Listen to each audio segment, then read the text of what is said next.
Katie, I want a divorce. As I was doing the dishes, my husband Harry suddenly dropped this bombshell. What? Why? His abrupt request took me by surprise too. The truth is, I'm about to come into $3 million. It's a lot of money, right? But it's mine alone. I have no intention of sharing it with you. How does that relate to a divorce? I've only stayed with you for the money, Katie. Your salary might be meager, but it's better than nothing. I've just been enduring our marriage. But once I have the 3 million, I won't need you anymore. I want to live on my own, so please let's split up. Fine, if you have that much money, you can sell the house too, right? That should cover the mortgage. Harry was taken aback by my nonchalant agreement. This was my ticket out of a marriage that had become suffocating. I slammed some papers down on the living room desk. My name is Katie. I love children and work as a preschool teacher.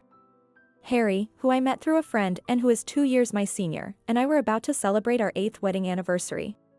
We had bought a house thinking about the children we hoped to have and were looking forward to a happy life together.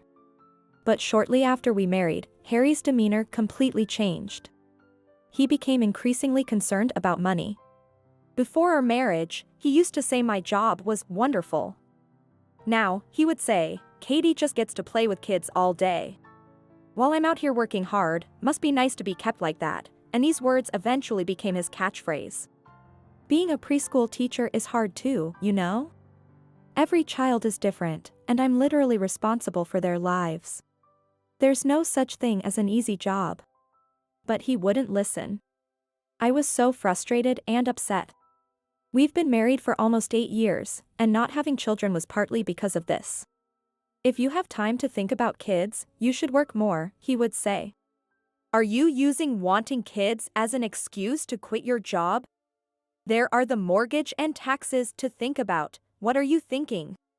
Never bring up kids again. I couldn't say anything back when he yelled at me like that. Sure, Harry is older and has more career experience, so his income is higher than mine. But the difference isn't that much. Just a few $100s. Yet he acts so superior every time. I take pride in my job and find it rewarding every day. So being looked down on for such unfair reasons was humiliating. Sometimes, Harry's words would pierce my heart and I would cry quietly to myself. Lately, Harry has been saying more and more that he wants to be alone. I could live by myself if I had to, but I'm stuck with you. Don't forget that. Why does he have to be so condescending? It might be related to his increasing overtime at work. You're not working hard enough, so I have to work overtime to make ends meet. Be a little grateful, would you? He would say things like that more and more. But even with the overtime, it doesn't seem like his salary has increased. I check our finances carefully, so I know as much. But your salary hasn't really changed, has it? Even though you talk a big game. That must have really set him off because he got angrier than ever before. Do you realize who you owe this lifestyle to? I could throw you out if I wanted to, so you better be prepared. It felt like a threat. He wasn't like this before we got married. After that, our conversations dwindled even more. One day, something happened that pushed me deeper into despair. During a visit to my in-laws' house for Thanksgiving, while serving tea, my mother-in-law said, "It's been 8 years since you two married, hasn't it? Katie, you used to say you wanted children soon. Considering your age, have you decided how many children you want?" It was now or never to discuss this. Just as I was about to speak, however. "Mom, we've decided not to have children. Katie and I have talked it over." "Oh, is that so?" "Yes, she absolutely hates the idea of taking care of kids, whether at work or at home." "What?" "Wait, what are you talking about?" "Mom, could we please not discuss this?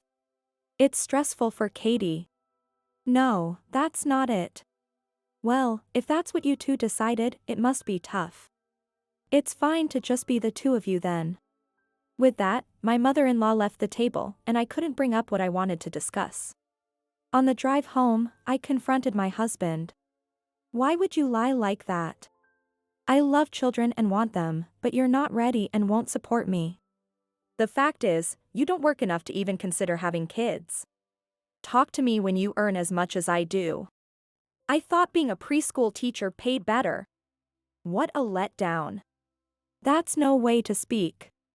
I don't even like kids and never wanted them in the first place. Kids just cost money that I'd rather spend on myself. While I was shocked, Harry just laughed it off. You're not supposed to bring personal issues into your work. I knew that, but I couldn't help being affected by this incident. Kids are sensitive to these things. One of my students, little Amy, approached me. Katie, what's wrong? You seem down today. I'm sorry for worrying you. I'm okay, really, I said, patting her on the head. Amy wasn't usually the type to stand out, but she was mature and kind beyond her years. She must be getting excellent upbringing. It's not okay. You're usually smiling more. I don't like seeing you like this. It hurt to hear that, even a young child was affected by my troubles. Maybe my dad can help with your problem, Katie. He's a superhero, you know, helping lots of people. He's picking me up tomorrow, so I'll tell him to talk to you. It was usually Amy's mom who picked her up. But tomorrow, because she was busy, her dad would come to the daycare. I said I was fine, but Amy insisted on introducing us. I had met Amy's dad briefly when she enrolled, and we hadn't really talked much. So I was a little nervous. The next day, just as Amy said, her dad came to pick her up. Thank you for taking care of Amy.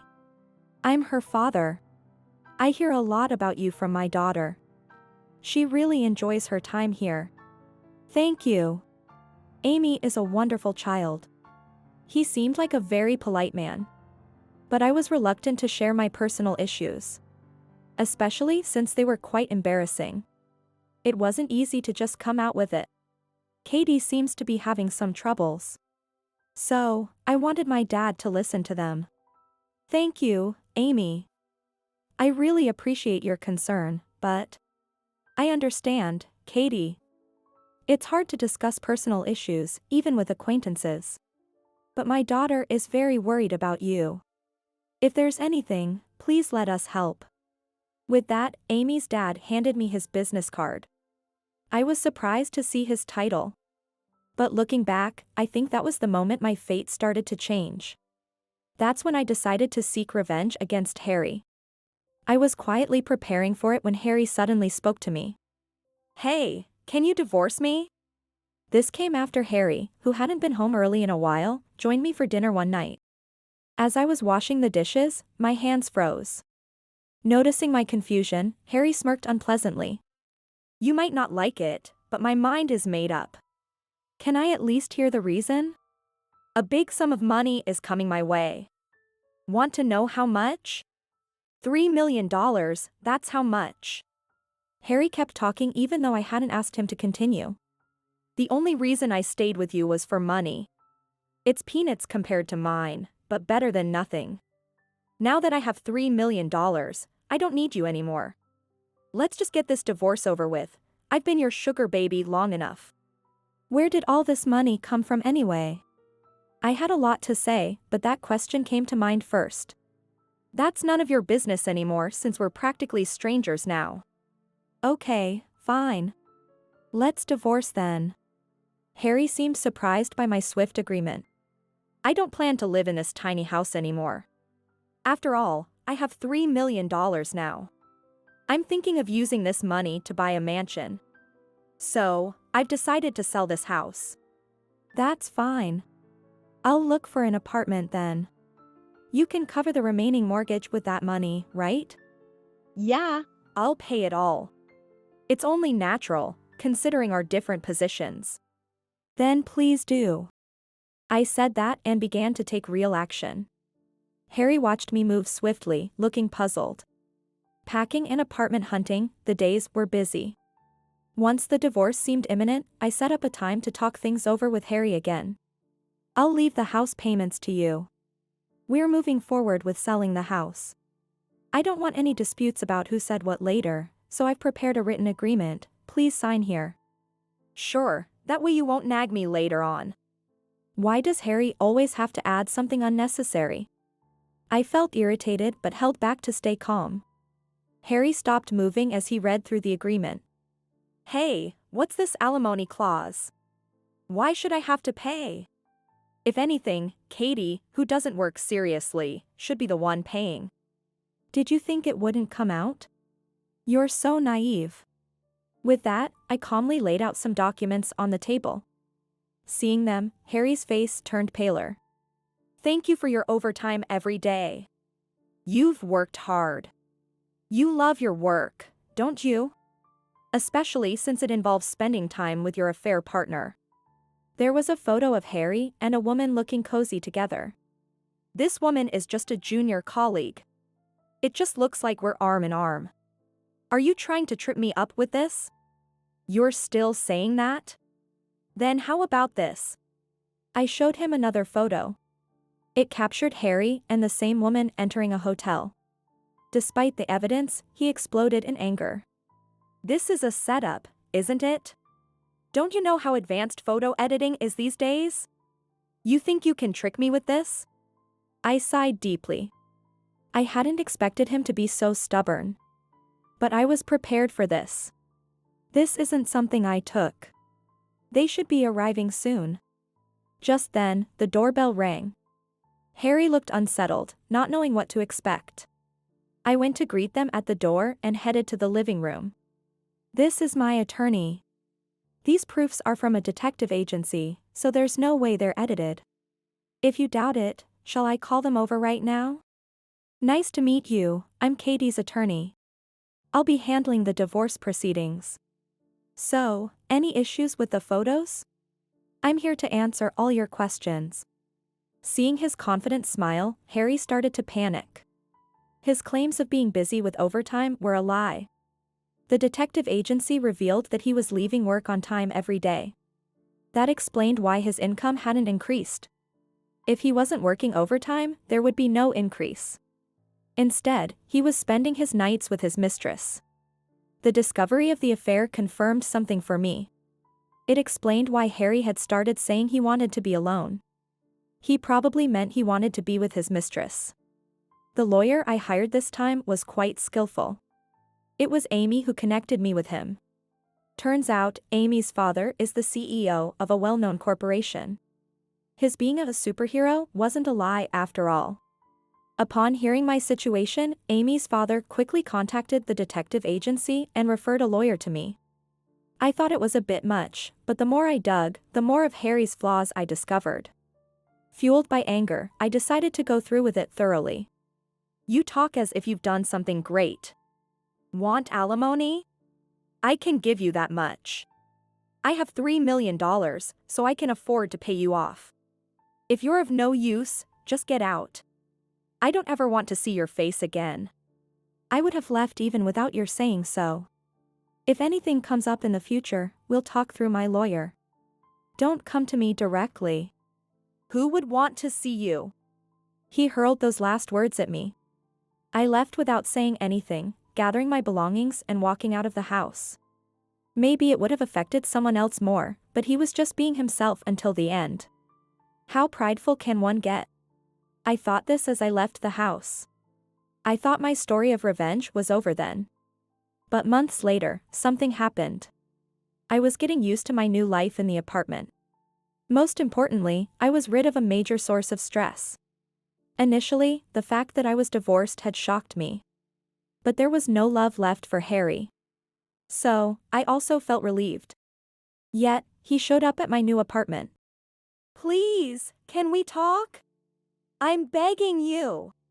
He yelled so loudly at the front door that I reluctantly let him in. What do you want? I told you not to bother me anymore, didn't I? He smirked as he looked around my apartment. It was truly creepy. Well, for someone who left me, you live in a nice place. With 2 rooms, one could easily become mine. What are you talking about? There's no way I'd live with a stranger. Don't be so cold. We were married once, remember? We are legally strangers now. What else do you want? Don't talk like that, it's scary, Katie. Anyway, I realized I only really want you. Wouldn't you have a better life with me? Weren't you living with your mistress in a mansion and staying with me out of obligation? I'm not struggling without you. No.